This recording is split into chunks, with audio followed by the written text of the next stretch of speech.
สบายดีบรรดาท่านกลับมาพบกันอีกแล้วกับช่อง YouTube อุ่นแก้วค้นกับข่าวก็ต้องขอขอบใจบรรดาท่านที่เข้ามารับเบิ่งรับชมแล้วก็กด Subscribe กดไลค์กดแชร์ EP นี้สิมาเว้าเรื่องการเอาดินเอาดอนของประชาชนคือเก่าบางมื้อ2มื้อมานี้เนาะวันที่23 24กุมภาที่ผ่านมาเนี่ยก็เกิดมีข้อขัดแย้งที่ดินอยู่เขตบ้านหนองหินเมืองสนามชัยแขวงอัตตปือขึ้นอีกคือเก่าเพราะว่ามันบ่แม่นฮักก็เกิดขึ้นมันเกิดขึ้นมาหลายเทื่อแล้วอยู่เขตบ้านหนองหินและบ้านใกล้เคียงกันน่ะเรื่องมันก็มีอยู่ว่ามีบริษัทจีนเข้ามาบุกเบิกเข้ามาดุดดินดอนต้นหญ้าของประชาชนและประชาชนบ่ยอมก็คือดังที่เห็นอยู่ในคลิปที่ว่าเขาเจ้าลงทางสื่อสังคมออนไลน์หั่นล่ะว่าเป็นคือแนวใดหั่นน่ะคันซั่นให้ท่านไปรับเบิ่งรับชมคลิปจักน้อยหนึ่งก็เนาะว่าเป็นคือแนวใด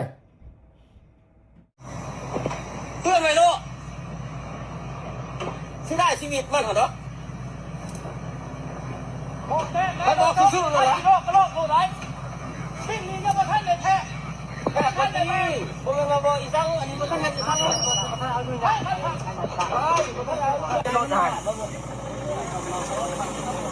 เนี่ยจะได้เห็นเจ้าว่าจะบรรดาท่านอันนั้นก็เป็นคลิปวิดีโอที่เขาเจ้ามีการเผยแพร่ลงทางสื่อสังคมออนไลน์ก็มีการผิดเถียงกันคือดังที่ท่านเห็นแหละแต่ว่าที่ผ่านมานี่ทางเจ้าหน้าที่เมืองเจ้าหน้าที่แขวงนี่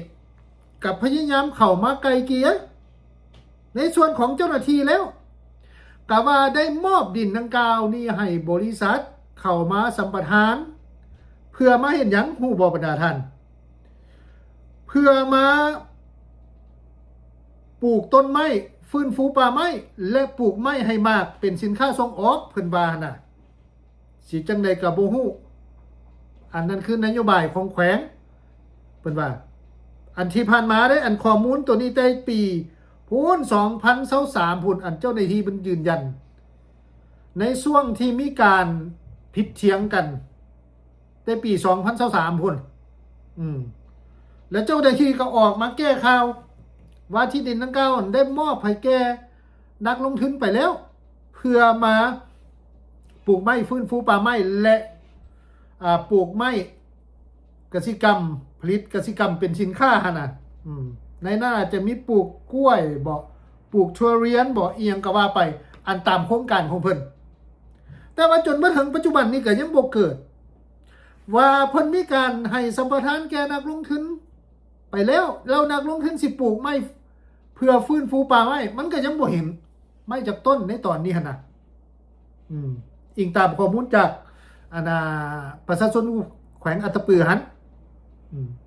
อันนี้มันจึงเคยมีคำถามมาคันซั่นนี่ทางแขวงเนี่ยให้สัมปทานแท้หรือบ่หรือว่า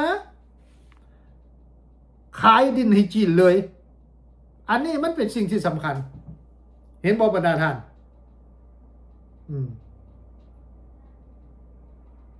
มันบ่เป็นการเซาแล้วบัดนี้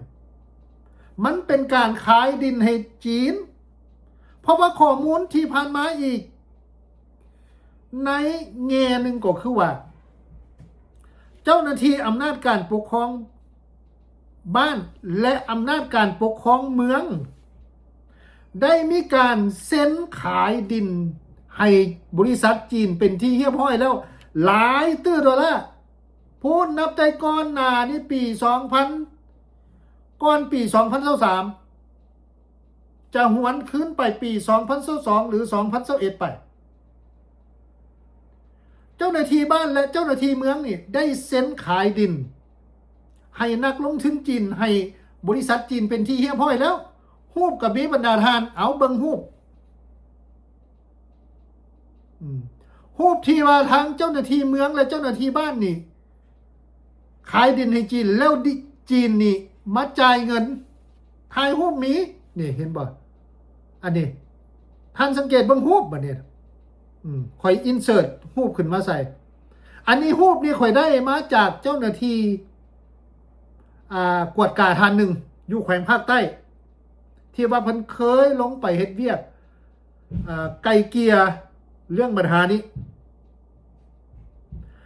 แล้วเนื้อที่ดินหันมันบ่แม่นหน่อยๆเด้บรรดาทาน หลายร้อยเฮกตาร์ที่ว่าขายให้จีนหั่นน่ะจ่ายเงินจ่ายคำเป็นที่เรียบร้อยแล้ว แล้วเจ้าหน้าที่กวดสอบกวดกาท่านนี้ยังเว้าต่อข่อยว่าที่ดินที่ว่าทางเมืองทั้งแขวงอ้างว่าให้สัมปทานมันบ่แม่นเพิ่นว่าตั้งขายให้จีนเลยจ่ายเงินให้เลยและในเวลานั้นก็มีเจ้าหน้าที่บ้านโดยเฉพาะนายบ้านอยู่บ้านหนองหินนายบ้านเก่าและบ้านใกล้เคียงสิเป็นไซดอนโค้งบ่อยก็ถูกดำเนินคดีและเจ้าหน้าที่เมืองก็ถูกดำเนินคดีได้ในเวลานั้นในปี2021หา2022ประมาณนี้อิงตามข้อมูลจากเจ้าหน้าที่กวดกาท่านหนึ่งคุณว่าจังซั่นเพราะฉะนั้นล่ะปัญหาตัวนี้ล่ะมันบ่เป็นการสัมปทานแต่มันเป็นการขายดินให้จีนเลย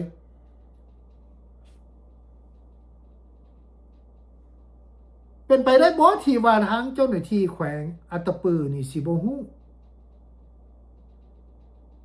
ว่าเจ้าหน้าที่เมืองนี่ขายดินขายดอนให้จีนเพราะว่าข่าวนี้เนี่ยหวนขึ้นปี2023มันก็ค่อยนี่เป็นผู้หนึ่งที่นำข่าวเรื่องนี้รายงานข่าวเจาะลึกเรื่องนี้แล้วก็ได้สัมภาษณ์ทางเจ้าหน้าที่ปกครองเมืองสนามไซแขวงอัตตปือหั่นทำอิฐเจ้าหน้าที่ท่านนั้นก็ว่าโอ้ยบ่มียืนการเป็นมันเป็นไม้บาดเทื่อถามไปคักๆแล้วเพราะว่าก็มาลอมมาก้อยได้บัดนี้เห็นบ่อันนี้ล่ะสิ่งที่ว่ามันเกิดขึ้นในประเทศลาวบ่เฉพาะอยู่ในเขตบ้านหนองหินเมืองสนามไซแขวงอัตตปือมันมีอยู่ในเขตอื่นๆอีกที่มีเรื่องว่าเจ้าหน้าที่ท้องถิ่นบ่ว่าจะเป็นเมืองเป็นแขวงขายดินให้จีนขายดินให้เวียดนามมันเป็นจังซั่นเมื่อเป็นแนวนั้นแล้วเฮาสิว่าได้แนวใดว่าดินดอนต้นหญ้าเป็นของวงสาคณะญาติแห่งชาติต่างประเทศบ่สามารถซื้อได้อยู่ในกฎหมายเพิ่นได้ระบุเอาไว้ไว้กฎหมายว่าด้วยที่ต่างประเทศบ่สามารถซื้อที่ดินได้ซื้อสิทธิ์นำใช้ที่ดินได้มีแต่การเช่าและสัมปทานเท่านั้นเพิ่นว่าน่ะโอ้ยบ่ได้แล้วอันนี้ล่ะกฎหมายลาวคือกฎหมายเอาใจเขาว่าแล้วมันนี่จ่ายเงินจ่ายคำให้เขาแล้วสิเฮ็ดจังได๋ล่ะเจ้าหน้าที่แขวงก็ฮู้แล้วแต่ว่าบ่สามารถเฮ็ดหยังได้ก็ปิดกระบังกันไว้จังซั่นแหละทำนองนั้นคือที่ผ่านมาคือมีการนำระดับสูงหลายๆท่านเคยเว้าดินดอนต้นหญ้าพื้นแผ่นดินครบถ้วนของประเทศลาวดินดอนต้นหญ้าจะบ่ยอมเสียให้ผู้ใดมาแม้กระทั่งตารางนิ้วเดียวแต่ตอนนี้เขามาซื้อเอาละ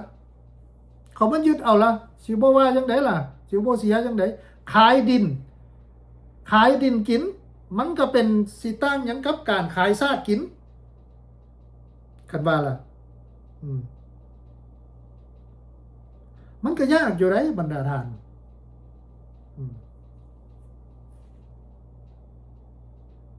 อันนี้แหละคือปัญหาที่มันส่งผลกระทบความเดือดร้อนให้แก่ประชาชนที่เกิดขึ้นบ่ต้องมาตัวข่อยซะเรื่องที่ดินนี่ข่อยอยู่ประเทศลาวข่อยเฮ็ดเวียกเกี่ยวกับการส่งเสริมชุมชนส่งเสริมประชาชนให้ฮู้สิทธิ์นำใช้ที่ดินเรื่องประเด็นที่ดินข่อยเฮ็ดเรื่องเครือข่ายที่ดินนี่ล่ะอยู่ประเทศลาวบ่ต้องมาตัวข่อยเรื่องนี้น่ะว่าง่ายๆบ่ต้องอ้าปากก็เห็นเหลือกไก่แล้วก็เห็นลิ้นไก่แล้วอันเรื่องประเด็นที่ดินข่อยเฮ็ดมาได้โอ้ยเกือบ20ปีแล้ว ฮ็ดเวียกกับประชาชนที่ได้รับผลกระทบจากการสัมปทานที่ดินนี่จังแม่นฮู้คักฮู้แน่ซะเรื่องนี้น่ะอย่าสิมาตัวกันอย่าสิมาว่าพัฒนาที่ดินปลูกไม้อุตสาหกรรมเพื่อเฮ็ดให้ประชาชนมีรายรับมีความเข้มแข็งบ่มีจักเทื่อส่วนใหญ่เฮ็ดให้ประชาชนอ่อนแอลงเฮ็ดให้ประชาชนนี่นับมือนับทุกลุงบ่เคยว่าเฮ็ดให้ประชาชนหังมีขึ้นดอกเรื่องการให้สัมปทานที่ดินบอกได้เลยตัวนี้ก็สิประมาณนี้บรรดาท่านสำหรับ EP นี้ก็ต้องขอบใจทุกท่านที่เข้ามารับเบิ่งรับชมและกด Subscribe กดไลค์กดแชร์ลากันไปก่อนพบกันใหม่ EP หน้าสบายดี